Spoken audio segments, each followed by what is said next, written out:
इस फेसबुक से जुड़े हुए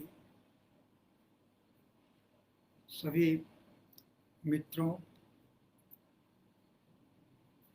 शिक्षकों, छात्रों एवं विद्वानों को मेरा नमस्कार। आज का विषय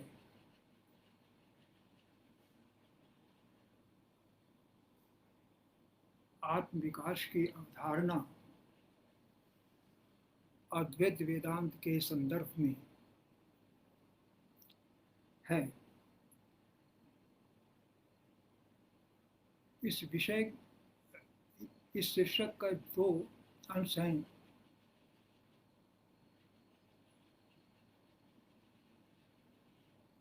एक अद्वैत वेदांत और दूसरा आत्म विकास। मूल विषय आत्म विकास है और अद्वैत वेदांत के ढांचे में उसको समझने का प्रयास किया जाएगा।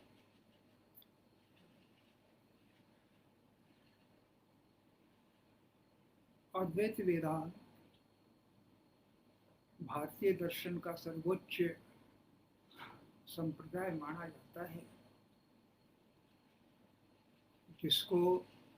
जिसका आधार ग्रंथ वेदांत सूत्र है और वेदांत सूत्र में बिखरे हुए उपनिषदों में जो बिखरे हुए सूत्र हैं उनको संकलित करके उस पर भाष्य लिखा गया।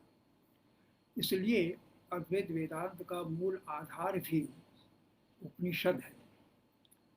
तैत्तिरीय उपनिषद में पंचकोश की अवधारणा है,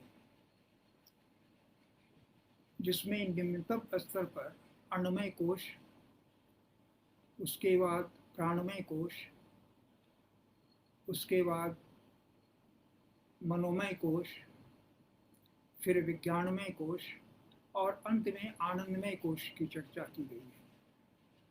आज जिस संक्रमण काल से हम गुजर रहे हैं, इस समय इन कोशों की आवश्यकता क्या है और अद्वैत वेदांत में की जो अवधारणाएं निहित हैं उसको लेकर एक महत्वपूर्ण बात की जा सकती है। जब हम अन्नमय कोश की बात करते हैं तो ये पांचों कोश, अन्नमय कोश से लेकर आनंदमय कोश तक, ये मूल रूप से आत्म का विकास है। आत्म का अर्थ आत्मा से है और आत्मा को भारतीय दर्शन में विभिन्न रूप में देखा गया है। चार्वाक दर्शन में शरीर को आत्मा कहा गया है और इस शरीर का जो शरीर के प्रतिबिंबित रूप में अन्नमय कोश को लिया गया है। तो हमारा यह शरीर, हमारी जो शारीरिक संरचना है, इस शारीरिक संरचना के लिए अन्न की आवश्यकता होती है, अर्थात अनाज, जल, ये सारी चीज़ें जो हमारे शरीर को विकसित करती है। तो प्रथम स्तर पर हमें अपने शारीरिक विकास को सोचना है। ये आत्मा का प्रथम विकास है। शिशु जन्म लेता है तो शिशु से लेकर वृद्धावस्था तक हमारे शरीर का विकास होता रहता है। यह विकास क्षण होता है। तो ये विकास का, ये जो आत्मा का विकास है, ये एक प्रकार का भौतिक विकास होता है। ये आत्मा के भौतिक स्वरूप का विकास होता है। और आज के संदर्भ में जब हम इस कोविड-19 से जूझ रहे हैं, ऐसे समय में स्वास्थ्य के दृष्टिकोण से भी यह अन्नमय कोश का महत्व है, यानी आत्मा के भौतिक स्वरूप का महत्व है। तो हमें स्वास्थ्य के दृष्टिकोण से, स्वच्छता के दृष्टिकोण से आत्मा की स्थिति को समझने की जरूरत है। तो एक जो न्यू है, आत्मा को न्यू के रूप में या प्राथमिक स्तर पर जिस आत्मा की चर्चा हम करते हैं, वह आत्मा अन्नमय कोश के रूप में है, भौतिक सत्ता के रूप में है। और इसी भौतिक सत्ता के अंतर्गत केवल शरीर नहीं है, बल्कि मन भी है, प्राण भी है। तो स्वास्थ्य के लिए केवल भोजन या वस्त्र या जल की आवश्यकता नहीं है, बल्कि हमें प्राण की भी आवश्यकता होती है, सांस लेने की भी आवश्यकता है, सांस छोड़ने की भी आवश्यकता है। तो श्वास प्रक्रिया के रूप में प्राणमय कोश की बात की जाती है। प्राण के बिना हमारा अस्तित्व भी नहीं होता।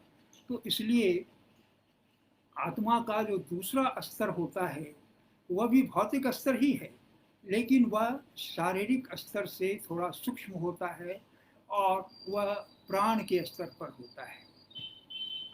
और प्राण को सुरक्षित रखने के लिए 3 प्रकार के प्राणायाम की चर्चा की जाती है। कुंभक, रेचक, पूरक इत्यादि, ये 3 प्रकार के प्राणायाम हैं। तो इसकी आवश्यकता होती है, ये भी हमारे शारीरिक स्वास्थ्य के लिए आवश्यक है। आज अंतर्राष्ट्रीय स्तर पर योग की बात होती है। प्राणायाम योग का एक अंग है। तो ऐसी स्थिति में द्वितीय स्तर पर जो आत्मा का विकास होता है वह प्राण के रूप में होता है। और फिर इससे आगे जो तीसरे स्तर पर जो विकास होता है वह प्राण से भी अधिक सूक्ष्म होता है, वह मन के स्तर पर होता है। जो मनोमय रूप में कोश है, मनोमय कोश, वह मन के स्तर पर आत्मा का विकास है। तो मानसिक रूप से भी हमें स्वस्थ रहने की जरूरत होती है। हमारा मन स्वस्थ रहेगा तो मन की स्वस्थता तन की स्वस्थता पर ही आधारित होता है। इसलिए तन और मन दोनों का संबंध जुड़ा हुआ है। मानसिक विकार से जब हम दूर हो जाते हैं तब हमारा मन स्वस्थ होता है। इसीलिए भारतीय संस्कृति में लोभ, तृष्णा आदि जो विकार हैं उनको दूर करने की बात की गई है। चाहे वह बौद्ध दर्शन हो या अद्वैत वेदांत दर्शन हो या अन्य कोई दर्शन, सब में मानसिक विकार को दूर करने की बात की गई है। और इस विकार को दूर करने के लिए योग की आवश्यकता बतलाई गई है। योग दर्शन में इस पर अधिक महत्व रेखांकित किया गया है। चौथे स्तर पर हम विज्ञानमय कोश की बात करते हैं। मन से भी अधिक सूक्ष्म जो आत्मा का विकास होता है वह आत्म विकास चेतना के रूप में होता है, विज्ञान के रूप में होता है। बौद्ध विज्ञानवादियों ने चेतना को तो सत्ता ही मान लिया है, उसके लिए यह तात्विक सत्ता है, मेटाफिजिकल एलिमेंट है। लेकिन अद्वैत वेदांत में यदि हम आत्मा चेतना को देखें तो यह आत्मा का अनिवार्य गुण माना जाता है। चेतना के द्वारा ही हम सोच पाते हैं। हमारी जो बौद्धिक क्षमता है वह चेतना के माध्यम से ही प्रदर्शित होती है। तो इस रूप में भी, विज्ञानमय कोश के रूप में भी जो आत्मा है वह एक तरह से भौतिक आत्मा ही है। हम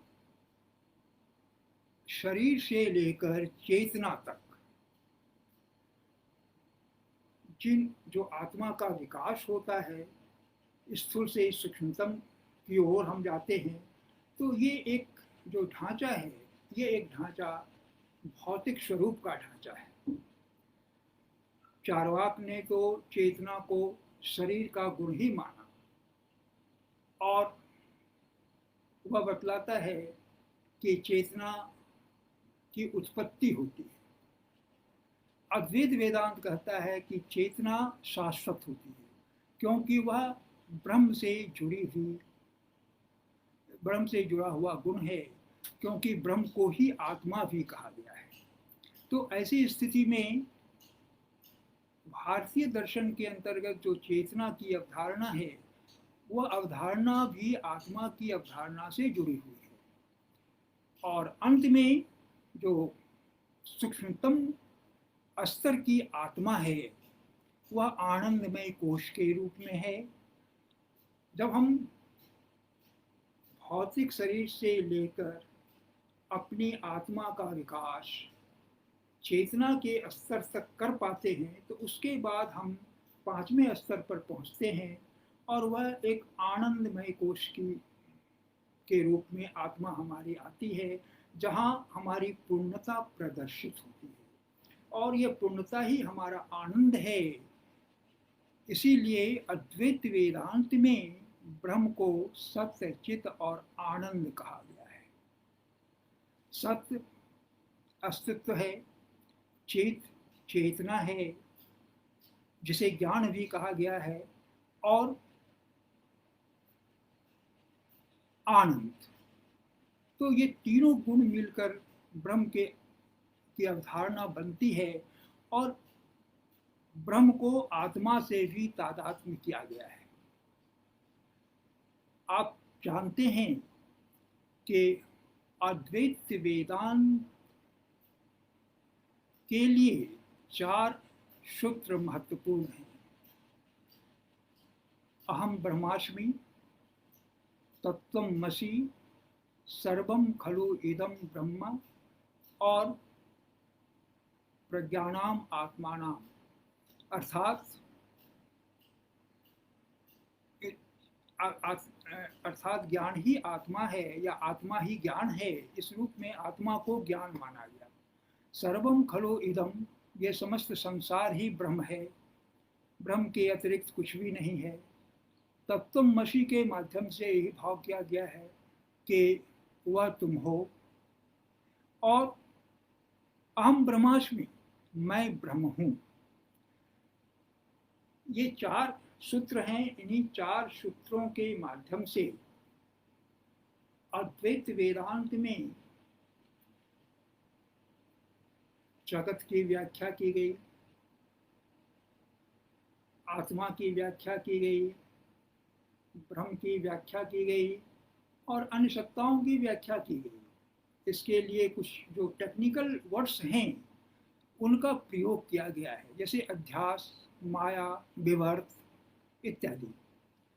लेकिन मेरी समझ में यदि केवल एक सूत्र को स्पष्ट रूप से समझा जाए, तो संपूर्ण अद्वैत वेदांत उसमें सिमटा हुआ है। और वह सूत्र है अहम ब्रह्मास्मि का। अहम, मैं, और ब्रह्म। तो ब्रह्म पूर्णता का द्योतक है, और मैं आत्मा का द्योतक है। यह आत्मा शरीर से लेकर आनंद तक की के रूप में आत्मा है। और ब्रह्म, तो यह आनंद ब्रह्म का पर्याय है। इसलिए जो पूर्णता है आनंद के रूप में, मानव अस्तित्व की जो पूर्णता है, वह ब्रह्म में है। उस ब्रह्म में यदि आप ब्रह्म तक आप पहुंच जाते हैं, तो आपके जीवन में जितने कष्ट हैं सब दूर हो जाते हैं। आप अपने को विकसित समझते हैं। तो विकास की जो प्रक्रिया है, जिसकी शुरुआत मैं से होती है। मैं एक ऐसा शब्द है जो उसका कई अर्थ हो सकते हैं। मैं का अर्थ शरीर भी हो सकता है, मन भी हो सकता है, प्राण भी हो सकता है, ये सारी चीजें हो सकती हैं। लेकिन जब हम मैं की बात करते हैं, खासकर अद्वैत वेदांत के संदर्भ में जब हम मैं की बात करते हैं, तो मैं केवल मैं नहीं है, वह एक व्यक्तिगत अस्तित्व का बोधक है। व्यक्ति से हम ब्रह्म की ओर पहुंचते हैं। तो व्यक्ति के अनेक आयाम होते हैं, और उस आयाम में उसके आर्थिक आयाम हैं, सामाजिक आयाम हैं, नैतिक आयाम हैं, धार्मिक आयाम हैं, आध्यात्मिक आयाम हैं। ये सारे आयाम वो एक मैं में नहीं थे। मैं केवल शरीर नहीं है, मैं केवल चेतना नहीं है, मैं शरीर, मन, चेतना आदि का संयुक्त रूप है। ये भौतिक स्तर पर हम इसे समझ सकते हैं, जिसे अद्वैत वेदांत में व्यावहारिक दृष्टिकोण से जीव की संज्ञा दी गई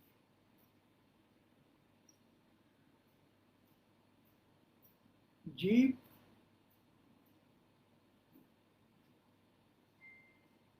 को ब्रह्म का अंश ही माना जाता है। जीव, अनेक जीव की चर्चा की जाती है। इस संसार में अनेक मनुष्य पाए जाते हैं, वह जीव का ही प्रतीक है, इसलिए वह पूर्ण नहीं है, वह आंशिक रूप में है। और मनुष्य के रूप में हम अनेक इच्छाओं से लालायित होते हैं, हमारी अनेक इच्छाएं होती हैं, और हम उन इच्छाओं को पूरा करने के लिए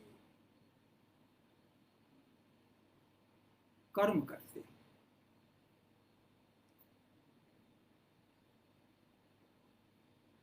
कर्म के बिना हम अपनी इच्छाओं को पूरा नहीं कर सकते। इसलिए अद्वैत वेदांत में कर्म की भी बात की गई है। हालांकि हम ये मानकर चलते हैं कि अद्वैत वेदांत में ज्ञान मार्ग पर ज़्यादा बल दिया गया है, लेकिन ज्ञान प्राप्त करना भी तो एक प्रकार का कर्म है। इसलिए कर्म महत्वपूर्ण होता है।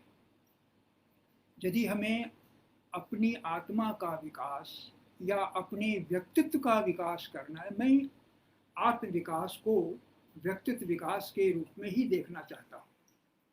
इसलिए यदि हम व्यक्तित्व का विकास करना चाहते हैं तो हमें कर्म करना होगा।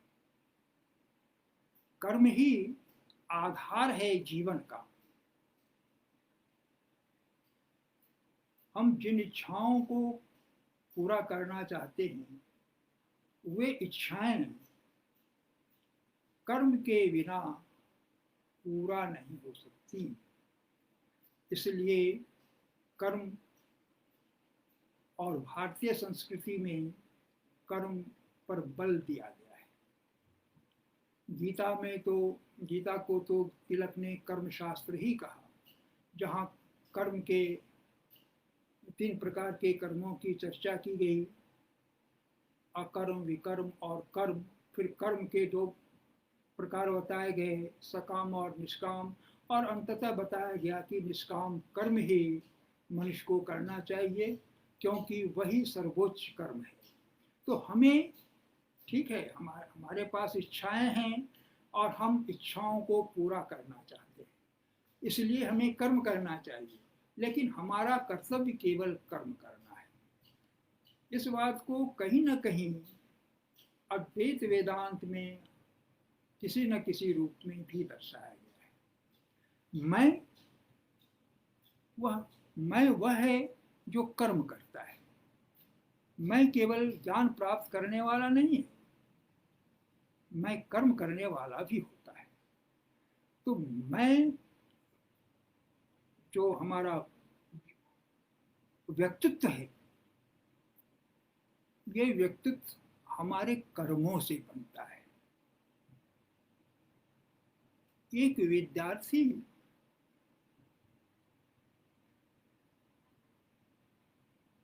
अपने कर्मों के द्वारा ही, जो विद्यार्थियों का कर्म है अध्ययन करना, तो उसके द्वारा ही वह अपने को प्रमाणित करता है,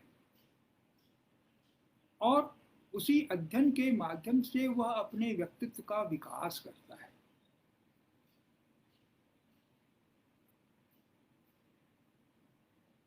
व्यक्तित्व के विकास के लिए कर्म करते हैं, तो कर्म तो शरीर के द्वारा होता है, मन के द्वारा होता है। हम शारीरिक श्रम करते हैं, मानसिक श्रम करते हैं, अपनी क्षमताओं के अनुसार श्रम किए जाते हैं। शारीरिक श्रम, मानसिक श्रम, इसके बिना हम अपने व्यक्तित्व का विकास नहीं कर सकते। तो आत्मविकास के लिए, आत्मविकास की जो प्रथम शर्त है वह है शारीरिक श्रम और मानसिक श्रम। तो शारीरिक श्रम हम कब करेंगे? जब हमारा शरीर स्वस्थ रहेगा, जब हमारा मन स्वस्थ रहेगा, तभी हम मानसिक श्रम भी कर सकते हैं। मन और शरीर तो एक साथ जुड़ा हुआ है, इसलिए शारीरिक श्रम और मानसिक श्रम भी साथ साथ जुड़े हुए हैं। शारीरिक श्रम करने वाला एक मजदूर, वह मजदूरी करता है, लेकिन वह जब मजदूरी करता है तो ऐसा नहीं है कि उसका मन सोया रहता है। वह जिस प्रकार की भी मजदूरी करता हो, वह बढ़े का काम करता हो, राजमिस्त्री का काम करता हो या अन्य काम करता हो, वह इसमें तो अपना शरीर लगाता है, शारीरिक श्रम करता है, लेकिन वह मन से सोचता भी है। बिना सोचे वह काम नहीं करता। इसलिए कहीं ना कहीं शारीरिक श्रम करने वाले मानसिक श्रम भी करते हैं। और जो लोग मानसिक श्रम करते हैं, वे शारीरिक श्रम के बिना मानसिक श्रम कर नहीं सकते। एक लेखक सोचता है तब लिखता है।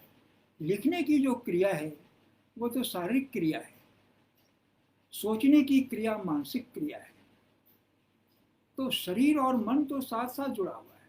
हमारी शारीरिक क्रियाएं हो या मानसिक क्रियाएं, ये सभी क्रियाएं एक दूसरे से जुड़ी होती है। और मानव व्यक्तित्व के लिए या आत्म विकास के लिए श्रम की प्रधानता है, चाहे शारीरिक श्रम हो या मानसिक श्रम, दोनों प्रकार के श्रम की प्रधानता है। तो ये मैं की अवधारणा के अंतर्गत व्यक्तित्व के विकास के रूप में इस श्रम पर बल दिया गया है, शारीरिक और मानसिक श्रम दोनों पर है। और हम शारीरिक श्रम करें या मानसिक श्रम करें, इसके लिए सांस लेना भी जरूरी है। हमारा जीवन रहेगा तभी तो हम श्रम करेंगे। तो सांस लेने के लिए हमें स्वच्छ वातावरण चाहिए, शुद्ध वायु चाहिए, यानी पर्यावरण की भी आवश्यकता है। केवल प्राणायाम की आवश्यकता नहीं है, बल्कि हमारा परिवेश, हमारा पर्यावरण स्वच्छ होना चाहिए। इसके लिए स्वच्छता की जरूरत होती है। हम मानसिक रूप से स्वच्छ रहें, शारीरिक रूप से स्वच्छ रहें और सामाजिक रूप से भी स्वच्छ रहें, प्राकृतिक रूप से भी स्वच्छ रहें। तो ये एक मैं के अंतर्गत निहित अवधारणा में स्वच्छता की अवधारणा भी निहित है। ये प्राणमय कोश के माध्यम से आत्म विकास की जो एक पहलू है, आत्म विकास का जो एक पहलू है, वह पहलू प्राणायाम की ओर भी ले जाता है, स्वच्छता की ओर भी ले जाता है और पर्यावरण की ओर भी ले जाता है। आज जिस संक्रमण से हम गुजर रहे हैं, इस संक्रमण में इसकी अत्यंत आवश्यकता है। हमारा आत्म विकास तभी हो सकता है जब हम शरीर, मन और प्राण तीनों से स्वस्थ रहें। तो प्राण से स्वस्थ रहने के लिए तो हमें पर्यावरण की जरूरत होगी, शुद्ध पर्यावरण, शुद्ध वायु की जरूरत होगी, शुद्ध जल की जरूरत होगी, तो प्रकृति के संरक्षण की हमें जरूरत होगी। आज जिस दौर से हम गुजर रहे हैं, इसके मूल में तो हम स्वयं हैं। हमने प्रकृति के साथ छेड़छाड़ किया, उसका हम परिणाम भोग रहे हैं। और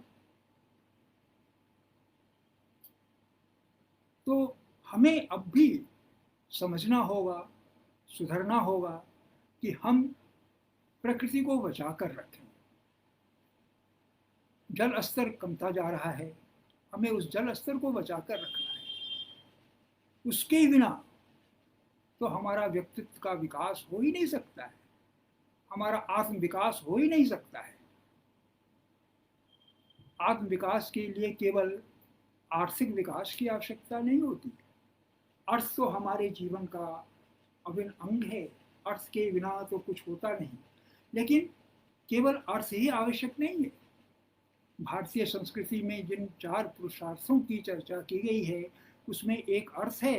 अर्थ जीवन को बनाए रखने के लिए आवश्यक है। शरीर को बचाए रखने के लिए, मन को बचाए रखने के लिए हमें अर्थ की भी आवश्यकता होती है। लेकिन केवल यदि हम अर्थ पर केंद्रित हो जाएं, तो हम उपभोक्तावादी संस्कृति में जीने लगते हैं और जी रहे हैं, जिसका दुष्परिणाम हम भोग भी रहे हैं। यही कारण है कि हमारी संस्कृति में, भारतीय संस्कृति में, अर्थ के साथ साथ धर्म को भी जोड़ा गया है। वात्स्यायन ने सबसे पहले धर्म शब्द का प्रयोग किया और उन्होंने कहा, धर्म से नियंत्रित होकर अर्थ और काम को अपनाना चाहिए। तो मानव जीवन का जो लक्ष्य है, मानव व्यक्तित्व का विकास, इन 3 पुरुषार्थों से होता है। मूल रूप से वेदों में तो ये 3 पुरुषार्थ हैं, बाद में जाकर चौथे पुरुषार्थ को जोड़ा गया, जो मोक्ष है, जिसे पूर्णता का पर्याय माना गया। तो व्यक्तित्व के विकास के लिए या आत्म विकास के लिए, जो आत्मा का विकास, जो आत्मा जिसे मैं शब्द से अद्वैत वेदांत में संबोधित किया गया है, उस मैं का विकास, मैं के विकास के कई स्तर हैं, कई क्रम हैं, और उन क्रमों से मैं यानी मानव व्यक्तित्व का विकास होता है। और इस विकास के क्रम में हमें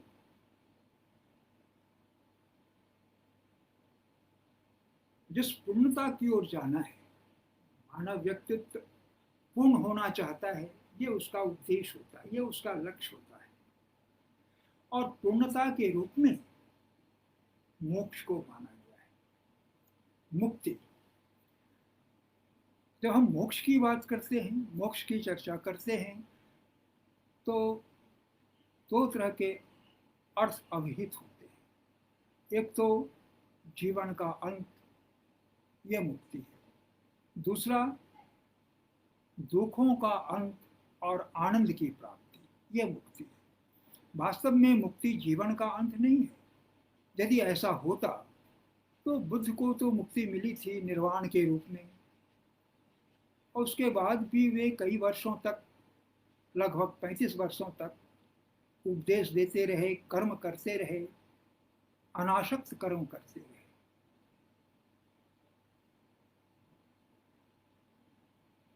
इसलिए मुक्ति जीवन का अंत नहीं है।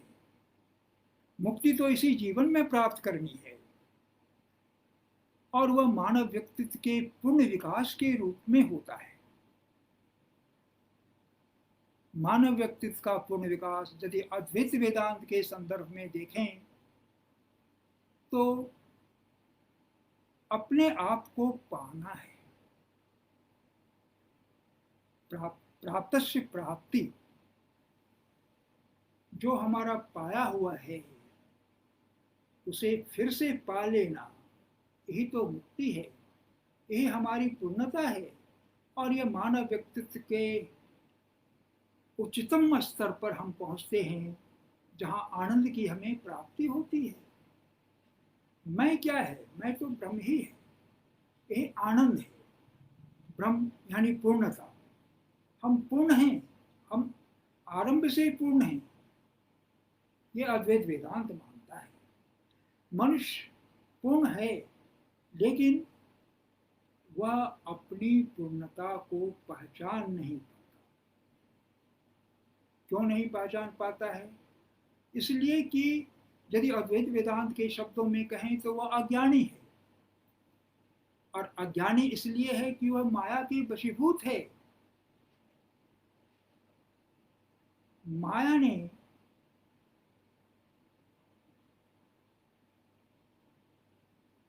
उसे अज्ञानी बना दिया है। और इसी माया के कारण हमारे अंदर लोभ, तृष्णा, स्वार्थ आदि जितने विकार हैं ये उत्पन्न होते हैं।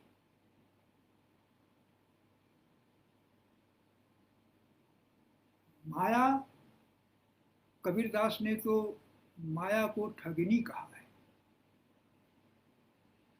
यानी माया हमें ठगती है, माया हमें धोखा में रखती है।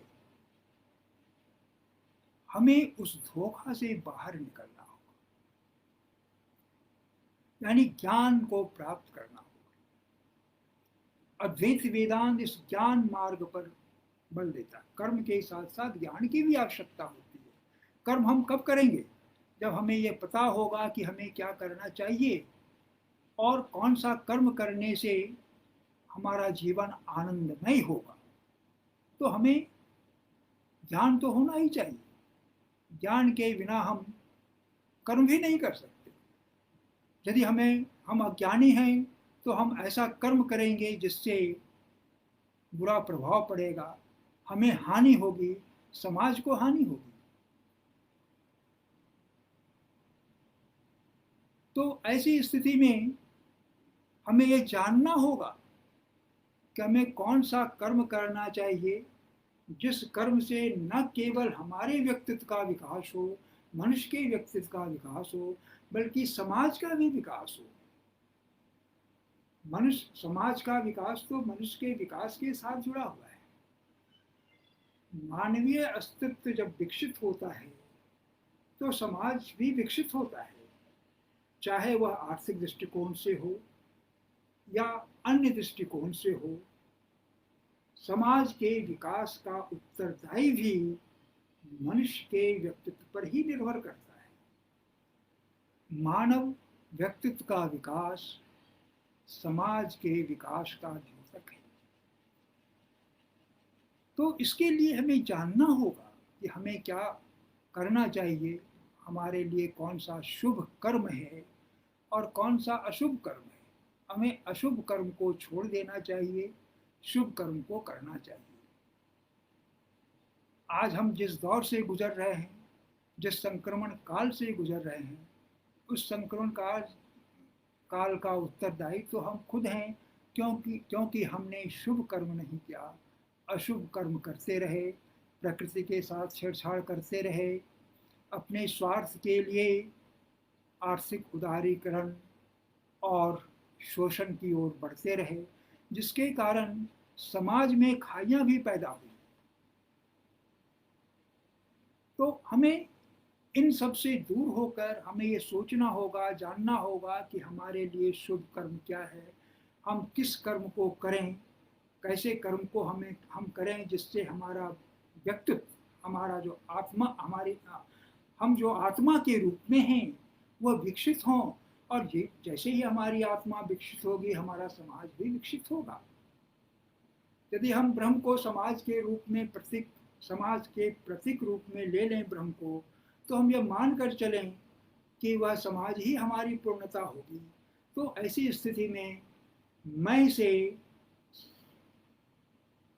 समाज, और समाज से अध्यात्म की ओर हम जाते हैं। ब्रह्म को यदि आध्यात्मिक सत्ता के रूप में ही देखा जाता है, लेकिन यदि हम थोड़ी देर के लिए उसे समाज, चूंकि ब्रह्म भी व्यापक है और समाज भी व्यापक है, इसलिए थोड़ी देर के लिए यदि हम उसे समाज के संदर्भ में देख रहे हैं तो वह भी एक ब्रह्म ही है, क्योंकि सब कुछ तो ब्रह्म है। अद्वैत वेदांत के दृष्टिकोण से ईंट पत्थर कुर्सी टेबल सब तो ब्रह्म है, निर्जीव हो चाहे सजीव हो, समाज हो चाहे आध्यात्मिक सत्ता हो, सब कुछ ब्रह्म है।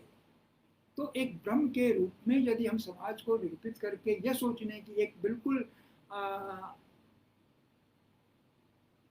जो कॉमन मैन की तरह यदि सोचने की बात करें तो हम ये सोच सकते हैं कि हमारी जो पूर्णता है वह समाज के विकास में निहित है, और समाज के विकास के लिए हमें कर्म करना है। हमें यह जानना है कि समाज कैसा कर्म करें जिससे समाज का विकास हो। तो इस रूप में हम अद्वैत वेदांत को समझने का प्रयास करें। तो यहाँ ज्ञान पर भी बल है, और ऐसे भी माना जाता है कि अद्वैत वेदांत ज्ञान मार्गी है। यह ज्ञान मार्ग पर को प्रश्रय देता है। लेकिन ज्ञान जान लेने से केवल नहीं, हम ज्ञानी हो जाएं, ज्ञानी हो जाने से क्या होगा? यदि हम कर्म नहीं करें तो हमारा ज्ञान व्यर्थ है। ज्ञानी हो जाने के बाद भी कर्म तो करना है। ज्ञानी होना, ज्ञानी होते भी हैं कर्म के माध्यम से ही है। हम अध्ययन करते हैं, अध्ययन के माध्यम से हम विषय को समझने की कोशिश करते हैं, और फिर हम अध्यापन के माध्यम से उस विषय को समझाने की कोशिश करते हैं। तो कर्म तो जुड़ा हुआ है, ज्ञान के साथ कर्म हमेशा जुड़ा हुआ है। न तो ज्ञान स्वतंत्र है न कर्म स्वतंत्र है, ज्ञान भी एक प्रकार का कर्म ही है। तो ज्ञान और कर्म को लेकर हमको चलना है। लेकिन हम ज्ञान किसका प्राप्त करें और किसके लिए प्राप्त करें? ज्ञान का विषय क्या होना चाहिए और ज्ञान का उद्देश्य क्या होना चाहिए? अद्वैत वेदांत में तो स्पष्ट है, ज्ञान का उद्देश्य है आत्मज्ञान, यानी अपने आप को जानना। वेदों में भी कहा गया है आत्मानाम विद्धः, और बुद्ध ने भी कहा आत्मदीपो भव, यानी अपने आप को पहचानो। हम क्या हैं, हमारा वास्तविक स्वरूप क्या है, यह जानना ही आत्म विकास है, यह जानना ही ज्ञान है, और यही आत्म विकास ही है। हम जाने, अपने को जाने। तो अपने को हम कैसे जाने? अपने को जानने के लिए अद्वैत वेदांत में श्रवण मनन निध्यासन की बात की गई, और शम दम आदि जो 4 उपाय बताए गए उनकी बात की गई, इनके द्वारा जाने। योग दर्शन में अष्टांग योग की बात की गई, उनके द्वारा हम अपने को जाने। बौद्ध दर्शन में अष्टांग मार्ग की बात की गई, उनके द्वारा हम अपने को जाने। तो हमारे पास जानने के अनेक साधन हैं। गीता में तो कर्म योग, ज्ञान योग और भक्ति योग, तीनों के माध्यम से अपने आप को जानने की बात की गई। तो मूल समस्या यदि हमारे सामने है, हमारे जीवन में यदि कोई समस्या है, उस समस्या का समाधान तभी हो सकता है जब पहले हम खुद को जान लें। खुद को जान लेंगे तो समस्या को भी जान लेंगे, क्योंकि समस्या तो हमने खुद ही पैदा की है। समस्याएं बाहर से नहीं आती हैं, समस्याएं हमारे अंदर से निकलती हैं। हमने खुद समस्या पैदा की है। इसलिए समस्या का समाधान भी हमारे ही पास है, यह हमें जानना होगा। दूसरों पर निर्भर रहने से अच्छा होता है खुद पर निर्भर होना। यही अद्वैत वेदांत का उपदेश है। अहम ब्रह्मास्मि के माध्यम से यही बतलाने की कोशिश की गई है। मैं केवल मैं नहीं है, मैं तो संपूर्ण विश्व है। इसलिए मेरी जो समस्या है वह समस्या एक व्यक्ति की समस्या नहीं है, वह समस्या पूरे विश्व की समस्या है। यदि मेरी जो समस्या है उसी समस्या को हम दूसरे व्यक्ति में ढूंढें, अपनी समस्या का समाधान करें तो दूसरे व्यक्ति की समस्या का समाधान होगा।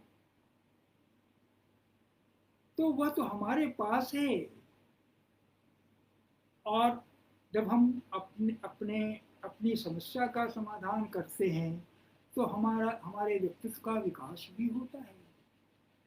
आत्म विकास के रूप में हमें अपने आप को जानने की आवश्यकता है, तभी हम अपने को विकसित कर सकते हैं।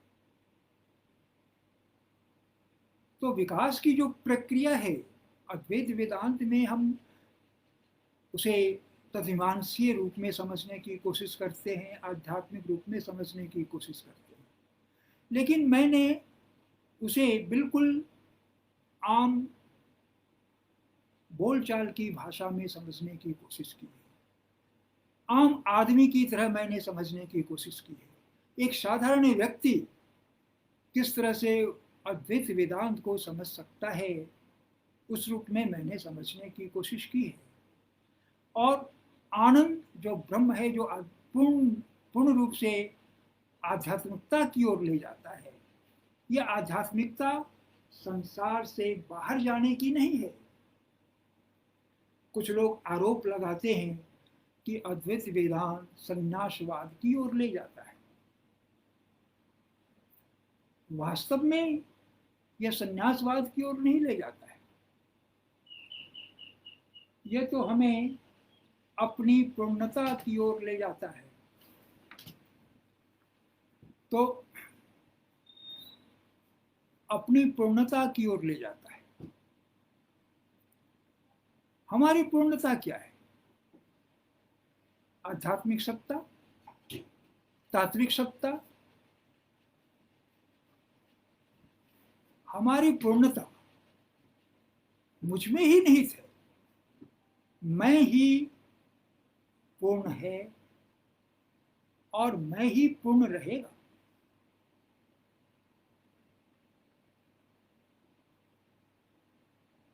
तो मैं को विकसित करना है, मैं को पूर्ण बनाना है। शरीर के रूप में मैं में कमजोरी होगी, शरीर के रूप में मन में कमजोरी होगी, मन के रूप में कमजोरी होगी। तो विभिन्न रूपों में हम कमजोर हो सकते हैं, लेकिन यह व्यावहारिक स्तर पर होता है। इसलिए कि हम माया के वशीभूत होते हैं, हमारे पास मिथ्या ज्ञान होता है। इससे हमें दूर होना है। जब हम इससे दूर हो जाएंगे तो हम पूर्ण हो जाएंगे।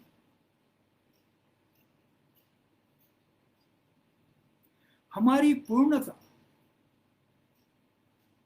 मैं में ही निहित है और वही मैं ब्रह्म के रूप में है, जिसे हम आध्यात्मिक सत्ता कहते हैं। ब्रह्म का अर्थ क्या होता है? यदि व्युत्पत्ति के दृष्टिकोण से आप देखें तो ब्रह्म तो ब्री धातु से बना है।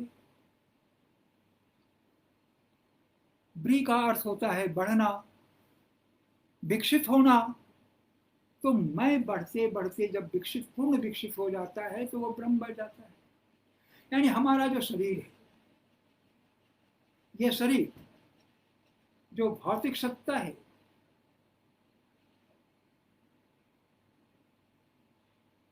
ये भौतिक सत्ता मिथ्या नहीं है, यह आंशिक सत्य है हमारा। इसके बिना हम पूर्णता की ओर नहीं जा सकते, हम विकास नहीं कर सकते। हमारा विकास शरीर, मन, प्राण, चेतना के द्वारा होता है और वह विकास आनंद में परिणत हो जाता है। वही आनंद तो ब्रह्म है, वही मैं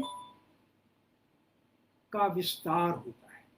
मैं जो सिमटा हुआ है, मैं जो एक इकाई के रूप में है, वह मैं व्यापकता लेते हुए पूर्णता की ओर चला जाता है और एक इकाई पूर्ण हो जाता है। हम शून्य से शुरू करके पूर्ण की ओर जाते हैं। तो यह अद्वैत वेदांत के संदर्भ में आत्म विकास की अवधारणा है। और तो यहाँ आप देखें, जब ब्रेक का शाब्दिक अर्थ बढ़ना है तो बढ़ते जाना है। बढ़ना किसका बढ़ना? केवल मैं जो शरीर के रूप में है उसका बढ़ना, या जो निर्जीव सत्ता है उसका बढ़ना? अद्वैत वेदांत में तो निर्जीव सत्ता को भी चेतन माना गया है, क्योंकि वह भी ब्रह्म है, ब्रह्म होने से वह भी चेतन है। तो चेतन होने के कारण उसमें भी सजीवता है, और जहां सजीवता होगी वहीं वृद्धि होगी।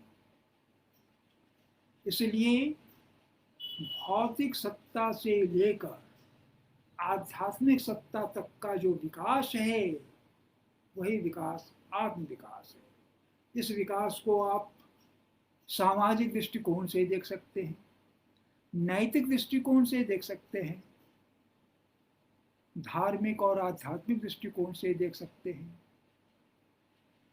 या आत्म विकास को आप पुरुषार्थ के रूप में देख सकते हैं। इसी आत्म विकास को मुक्ति के रूप में देख सकते हैं। तो यह आज के संदर्भ में, आज जिस स्थिति में हम हैं, उस स्थिति में अद्वैत वेदांत का यह अहम ब्रह्मास्मि एक बहुत दो शब्दों का सूत्र है। अहम और ब्रह्म ये मात्र दो शब्द हैं, लेकिन ये संपूर्ण अद्वैत वेदांत को धारण किए हुए, अद्वैत वेदांत की संपूर्ण विचारधारा को धारण करता है यह सूत्र। और इस सूत्र में निहित है सामाजिक विकास की परिकल्पना, इस सूत्र में निहित है नैतिक आचरण की परिकल्पना, नैतिक विकास की परिकल्पना, इस सूत्र में निहित है प्रकृति से हमारा संबंध, प्रकृति और मनुष्य का शाश्वत संबंध इसी सूत्र में निहित है। पर्यावरण से जुड़ा हुआ यह सूत्र है। वसुधैव कुटुंबकम जो वैदिक अवधारणा है, उस अवधारणा को भी यह सूत्र विहित करता है।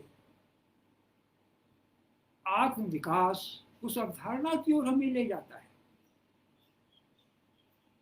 तो आज हमें समझने की जरूरत है कि हमारी जो संस्कृति है, और उस संस्कृति में भी अद्वैत वेदांत का जो स्थान है, वह स्थान महत्वहीन नहीं है। आज तो उसकी अत्यंत आवश्यकता है। आज के संदर्भ में उसे पुनर्व्याख्या करने की, उसकी पुनर्व्याख्या करने की जरूरत है। हम फिर से अद्वैत वेदांत की व्याख्या करें आज के संदर्भ में, तो हमें अद्वैत वेदांत में कहीं कोई त्रुटियां नहीं नजर आएंगी।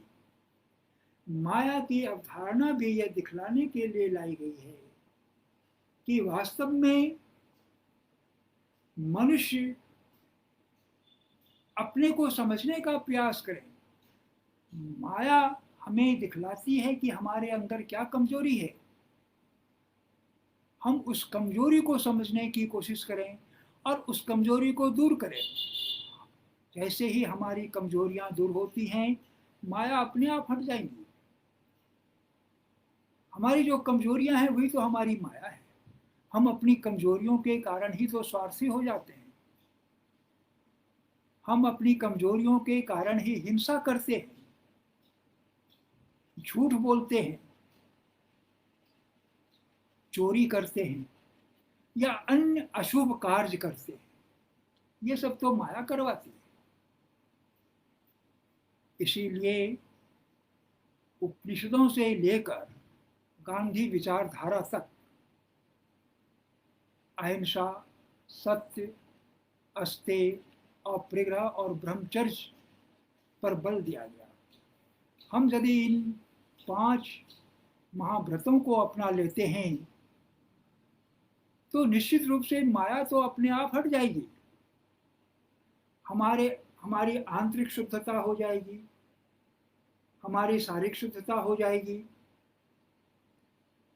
हम इतने स्वस्थ और स्वच्छ शारीरिक और मानसिक रूप से हो जाएंगे कि हमारा प्राण जो है वह खतरे में नहीं पड़ेगा। हमारी चेतना इतनी स्पष्ट हो जाएगी कि वह हमें आनंद की ओर ले जाएगी। वह हमें अध्यात्म और भौतिकता के एकीकरण की ओर ले जाएगी। भौतिकता, अद्वैत वेदांत भौतिकता को भी अस्वीकार नहीं करता है। वह भौतिकता को भी अध्यात्म के रूप में प्रेषित करता है। यदि सभी चीजें ब्रह्म मात्र हैं तो सभी चीजों में चेतनता है, चाहे मात्रा उसकी कुछ भी हो। और यदि सभी चीजों में चेतनता है तो सभी चीजें सजीव हैं, सभी चीजें सक्रिय हैं। तो भौतिकता में भी सक्रियता है, भौतिकता में भी सजीवता है, भौतिकता में ही चेतनता है।